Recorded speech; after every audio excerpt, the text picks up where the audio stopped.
You ask Tiger to solve. This deals with linear equations with one unknown.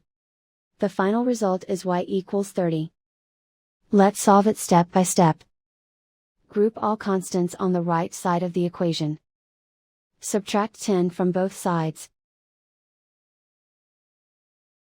Simplify the arithmetic.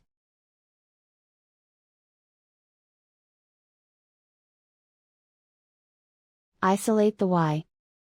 Divide both sides by 3. Simplify the fraction.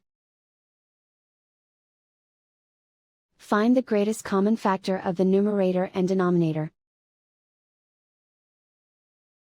Factor out and cancel the greatest common factor. And so the final result is y equals 30.